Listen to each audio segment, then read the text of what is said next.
Albatta Peygamber sallallahu aleyhi ve sellem aytkan, kimde-kim Ramazandan keyin Şavval ayını dagın 6 gün orozasını karmap bere turgan bolsa, al 1 yıl boyu oroza karmады деген сауап алат деген. Бул хадисти Абу Хурайра разияллаху анху түшүндүрүп берип айтат. Аллах Таала Кур'ан-ы Каримде айткан, эгер десилер бир жакшылык кыла турган болсоңор, Аллах Таала аны кадырлап, урматтап 10 жакшылык кылды деп жазат. Демек, bir ayda 30 gün var, biz her bir günümüzge 10 günden жазылганда ne oldu? 300 gün.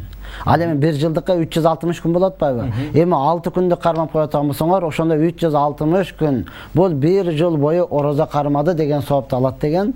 Мына ошондон албетте сиз айткандай бул жерде дагы неме болуп калат.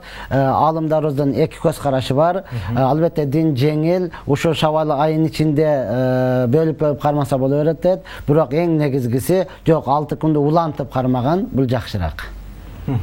Жакшы. Улантып кармаган жакшы.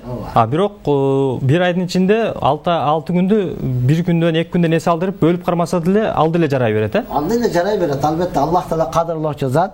Биз ага тырышпайбыз, кой дебейбиз, Аллах хасанатыла берүүчү зат. Үмүт кылабыз ошондой болсо депчи. Бирок эң негизги эч кандай талаш тартыш жок, бардыгы болду деп кол көтөрүп бере турганы, мына ошол үзгүлтүксүз 6 күндү кармап кое турган болсо, толук бул ишенимдүү түрүндө ошол 1 жылдык соопту алды деп айтылат.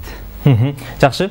Анан эми орозо айынын ичинде 30 күнүн ичинде кээде орозо каза болуп калган учурлар да болуп калат да. Кээ бир кишилер уктап калат же ден соолукка байланыштуу орозону бузганга туура келип калат, ооздашканга туура келип калат. Ошол учурду каза орозолорду шарттарын айтсаңыз эми. Эми ооба сиз айткандай, мисалы бирөө сафарда болуп калды, бирөө ооруп калды, бирөө кандайдыр бир себептер менен кармай албай калды. Эми мунун сөзсүз мойнуңуздагы карыз болуп, мойнуңуздагы милдет, муну сөзсүз өлгөнгө чейин төлөш керек. Мунчу сөзсүз төлөп, анан дүйнөдөн өтүш керек да. Ошон үчүн мүмкүн болушунча эртерээк карыздан кутулган жакшы.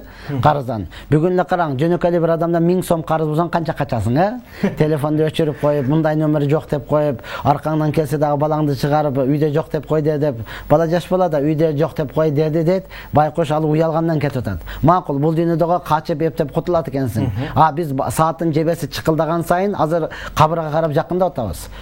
Кабырга карап, ошондуктан мүмкүн болушча ушул 6 күндү деле ниет кылып койсо боло берет. Ошол казамдан, карыз орозомдон депчи. Же болбосо 6 күндүн согун алайын дагы, андан кийин дагы улантып туруп, ошол карыз деп кутулган жакшыраак.